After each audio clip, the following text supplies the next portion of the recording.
Your music success and audience size are merely a reflection of your skills, and that's why if you want to become a full-time producer, you're going to need to have the tool belt that a full-time producer has. And that's precisely why in today's video, I'm going to go back through my producer experience and share with you the 7 skills that I wish I knew back when I first started. Now, some of these producer skills I implemented when I first started, and that's what helped me to grow to 10,000 followers on Instagram so quickly, but others I picked up along the way on my journey to becoming a full-time producer. And the fact that you're watching this video now, I guarantee you that if you implement those things that I missed along with the ones that I started off with in the first place, you'll be able to get even farther than I was able to get and do even more than I was able to do, especially if you take this seriously and don't click off on another video and get distracted by something else. So let's get right into it. So the first producer skill that you need to learn, and one that might shock you, is that media is actually more important than music if you're trying to become a full-time producer and again make money from the music that you're creating. And the reason why I say this is because you can be the best at making music as possible, but if you're not putting that music out to anyone and nobody's actually able to listen to the music that you're creating, it's going to be really hard to grow a fan base off of it. If all those music files stay on your computer and they never see the light of day, then it's going to be hard to get people to actually want to purchase the things that you're making and want to listen to the music that you're making and engage with what you're doing. While the music itself is very important, being able to put that media out to an audience is even more important if you're trying to take this seriously and become a full-time producer. Another thing that you want to think about in this sense is that you shouldn't wait until your music is good enough to start producing content off of it. You should start producing content and just documenting the process of you learning from the very beginning. You're not going to start off running and sprinting like Usain Bolt. You're going to start off with a crawl and slowly build your way up. But you need to know that you're just documenting the process. And a great example of this is Russ. So when Russ first started off, he actually started off as a producer. And since nobody was getting on his beats, he decided to start rapping on them himself. And obviously he wasn't a rapper, so he had to learn. But he still put out the music that he was making, ideally hoping that other rappers would want to buy the beats that he was producing on. But eventually he got so good at this that he just started putting out music every single week. This was his SoundCloud run at this point, where he started putting out a song every single week. And that's how he was able to garner such a large audience. Again, by consistently producing media, he was able to garner an audience even if his music wasn't the best at that particular point. His music got better and better with time, with the quantity that he put in. His music started to yield quality. Another example of this in the industry side of things is that Jay-Z went from just producing music to now owning Tidal, which is a media service and a distribution service to an extent. And so understanding that, he knew that he was going to make his money off Tidal, not just off of music. Yes, he still produces music or still makes music and enjoys that, I would assume, but he knows that Tidal is where he makes probably most of his money in terms of music money. One last example that I'd like to quickly reference is Andrew Huang, and he realized that, again, producing music on Spotify didn't necessarily yield him the greatest results. He was an amazing musician, but he wasn't really getting a lot of listeners or garnering a huge fan base. So what he decided to do instead was start a YouTube channel and start teaching people the skills that he already had. And by doing that, he was able to garner millions of subscribers on YouTube. The media is what promotes the music. Again, you need to make the music still, don't get me wrong, but you also need the media side of things. And that's what's more important if you're trying to take this seriously and become a full-time music producer. The second skill you should learn as a producer is ways to actually be consistent with your music and ways to make sure that you have some sort of routine and schedule so that you can consistently improve even if it's 1% every single day, which is something that James Clear says and something that's even been brought up upon before that. The whole idea of in sports, it's a game of inches. And for example, I played baseball, and as a pitcher, getting 1 mile per hour extra on your fastball is a big improvement as long as you're doing that every single time, every increment that you improve. A little bits of improvement will add up over time. Or again, if you maybe hit the ball a couple feet further every single time, or when you're working out at the gym, you see those results out in the field. And in football, maybe it's getting that couple extra inches to get the first down, whatever it happens to be. You have to be willing to have some sort of consistency and some sort of routine to get that 1% better every single day, whether it's maybe 10 minutes of practicing on the guitar or playing the drums or whatever it happens to be for you. You need to make sure that you're doing something that'll lead to this 1% improvement every day, even if it's only 10 minutes. And I'm going to go over to the iPad to give you guys a little illustration of this and what exactly I mean. All right, so I'm over on the iPad now, and what we're looking at is basically this math equation that shows what compound interest is. And what we're doing is saying we're getting 1% better every single day for 365 days or a full year. And what this math actually equates out to is roughly 37.78 or again, around 37 times better. I guess if you were rounding, it's 38, but I'm just going to use 37 because I would rather round down in this case. And so if we say that we're getting 37 times better, then what we can say is, looking at this graph down here, we're having this compounding growth effect where if we start here, we start to shoot up again in an exponential fashion. We're not doing this kind of weird linear growth thing like this. We actually have this one point where we cross over between the linear growth to this exponential growth, and we start skyrocketing and really shooting up in here. And again, that's where this 37x comes from. It's this whole space where you're actually really taking off and shooting above that linear line that you were initially at. So again, by getting this 1% better, literally just 1%, a single digit better, you can actually have these huge results, these compounding 37x results over the long run. And the other thing that I should mention is, if you were to continue this graph downwards, you can have this same negative effect. If you were to go, let's just say 1% worse every single year, and you did 0.99 times 365, I believe you end up at 0.03. I'm probably shouldn't be doing this public math, but you get the idea that at some point, negative habits compound in the same way positive habits compound. So you should make sure that you find your 1% every day, whether that's, again, practicing 10 minutes on the guitar or the drums, or maybe making a beat every day in 10 minutes, or maybe learning from a new tutorial every day, whatever it happens to be for you. Figure out that 1% better and do it. The third thing that you should learn as a producer is that you need to also be persistent and take as many data points into account as you possibly can and continue testing things. Think about this as the scientific method. You're not failing at stuff. You're just getting more samples to figure out what the trends of the data are and eventually make a better decision over time through these iterations and come up to a better conclusion. The way I'm going to do this again is using the iPad. I'm going to give you guys a little illustration to show exactly what I mean. All right, so over on the iPad now, what we're seeing is the y-axis. We have our results over the x-axis, which is time, and we're going to start at this beginning roughly neutral position. But what we're going to say is that in our first iteration, usually what happens is the first time we try something, we fail and we go down into this negative trend. And what people will often do is they take this one little picture window and they don't look at the rest of the data, and they say, oh, we're going in a negative downward direction, so we're obviously going to fail. And what I'm trying to say is, again, you need to take more data points and continue the trend in the graph. So maybe the next data point goes here and then here, and then eventually here and here and here. And if you connect all of these data points, you'll notice that this trend looks a lot different. At this point, now we have this upward trend. But again, it's because now we have changed our window to this bigger window. And in this case, we have this big, again, positive trend, and it's a check mark in this case, or something that we'd be proud of. But on the other hand, if we just stayed our window to right here, we would have never been able to even reach this secondary part and got to this upward trajectory. So again, you need to let time run its course to be able to actually get to the upward trend and to get to this positive marker. And hopefully this doesn't look like too much of a mess for you now, but I was just trying to show, again, you need to get more data points so this way you can get to this upward trend and the way that it actually should look. So be persistent in what you're doing and keep working until you get to that upward trend. Don't stop when you get to these points.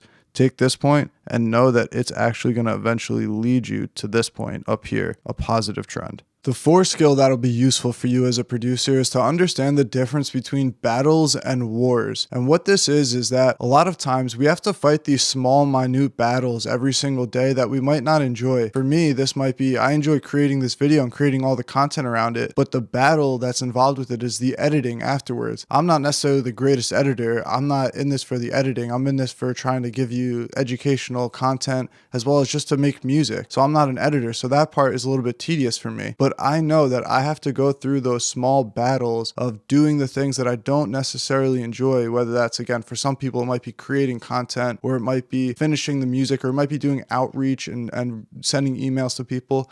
Whatever those small, minute battles are, You have to do them and just face them. You have to face those small things to eventually be able to wake up every morning and produce music and do the thing that you do love, to be able to wake up every day and strum out some chords, to be able to wake up every day and just kick it and play the piano, to wake up every day and make beats and sample or do whatever it happens to be that you do. You need to know that. You need to deal with these small things, whether it's dealing with petty comments that are left on your post, or whether it's, again, for some people it might be replying back to comments. I personally love replying back to comments because I love the community aspect of it. But some people look at that as a hassle. Again, I have nothing against that if you look at that as a hassle, but know that these small battles are things that you need to do to win the overall war of becoming a full-time music producer and taking this to a professional level for yourself. The fifth skill that you need to learn to become a music producer is kind of related to number one, but it's to find content and find media that you enjoy creating and that you're actually comfortable creating and that you can do in a sustainable way. So for me, I'm able to produce a post on Instagram every day because I know I'm going to make a beat every single day. That's something that I did before I had an Instagram, and it's something I'm going to continue doing probably after Instagram.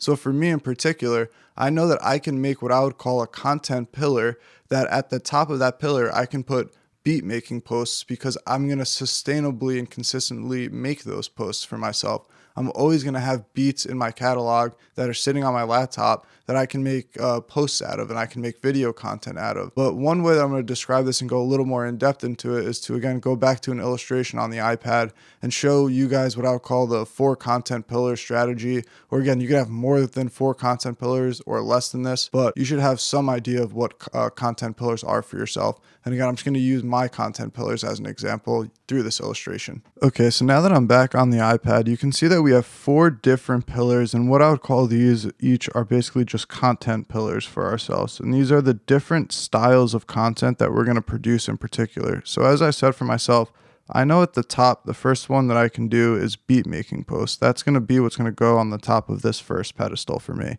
The second one that I know that I can do is the educational carousel posts that I make, where it's basically usually something written on a whiteboard or something that I made in usually Canva or Figma, some sort of visual or text-based software that I'll be able to pass on some of the things that I've learned, and again, use this carousel format as just a new way to pass on education. So with that, the third pillar that I have technically is what I would call a talking head pillar. And this is basically when I'm eventually just sitting there talking about something and again, doing some sort of educational content where I'm maybe showing you guys around the studio that I have, or my bedroom studio. I wouldn't really call it a studio, but you get the idea, where I'm just showing you guys through maybe my production process or things like that.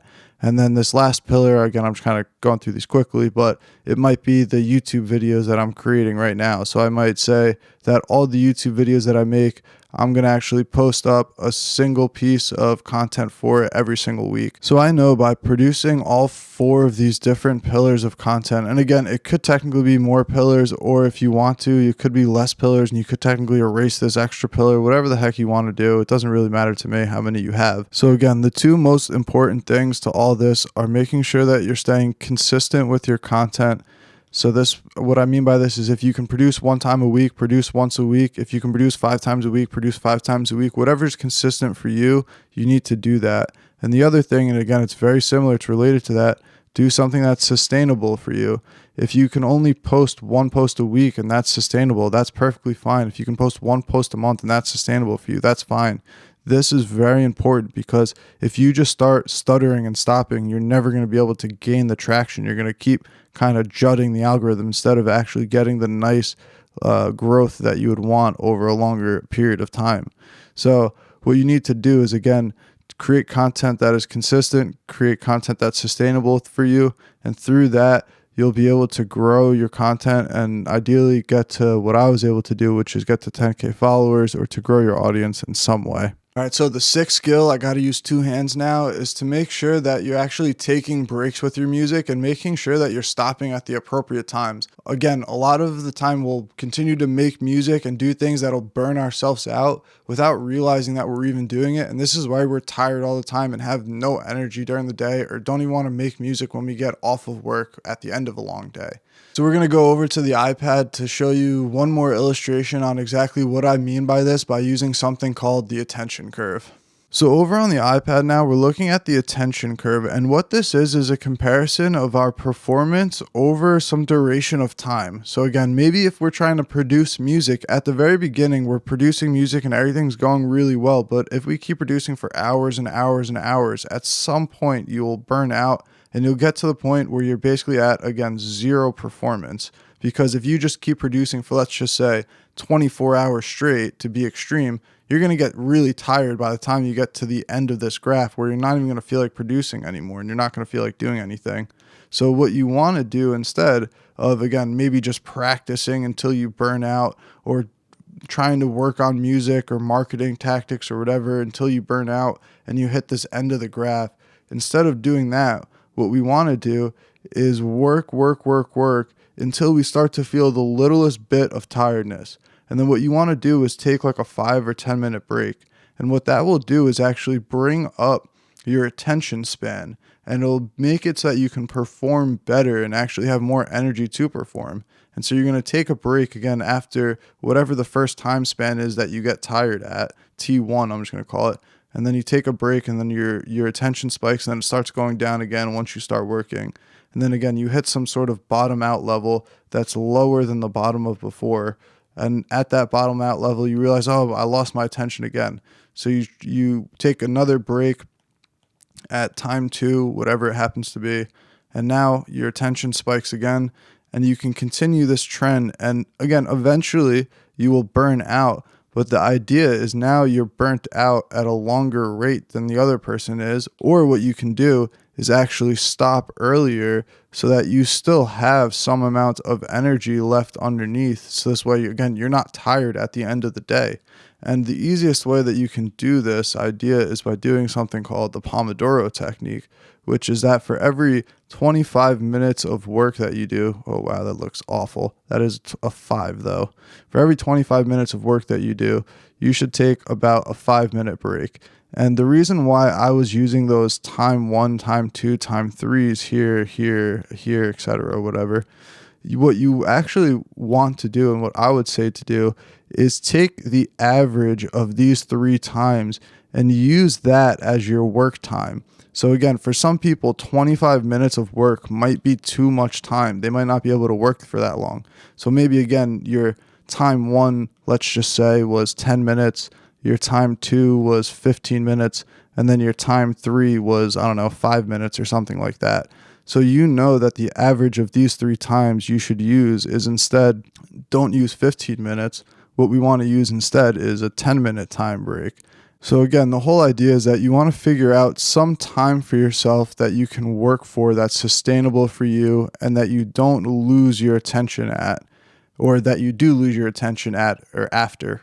And then the second part of this is figure out some break time for yourself where you're not, again, distracted. You don't want to be like doing other work in this break. You literally want to be sitting and relaxing, and take that break time, and it will allow you to get these little spikes in your curve, which gives you more area underneath the curve. Again, comparing it to this first red line from before.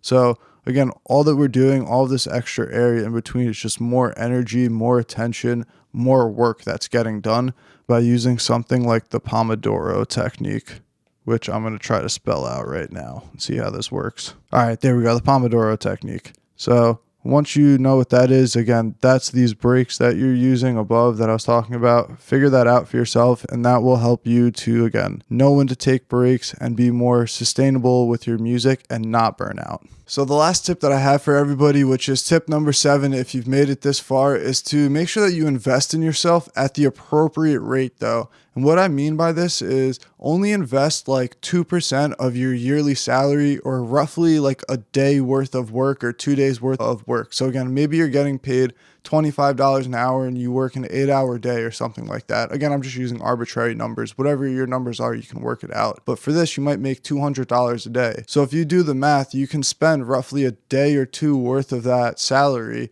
towards your education. And the way, again, that I would look at this is, so then that means I can spend $200, maybe $400. If you're only making, $10 an hour and you're working 8 hours and you make $80 a day, then you can only spend $80. Don't overspend what you have. You shouldn't be going into debt to get anything. The other big tip that I would have for this is any of the money that you make from your music, reinvest it into the music itself. So again, for me, if I make $100 off of music, that means that I can invest $100 into my music. If I make $1,000 from my music, it means I'm able to invest $1,000 back into my music, etc., etc. So for me, all the packs that I've made, the tens of thousands of dollars I've made from selling sample packs, I can then use to buy other things, such as the pieces of gear that I have behind me, such as the drum set that you don't know, but the camera's actually sitting on top of right now, such as the microphones for the drum set, this microphone, all of these other things, the Apollo that's sitting right there.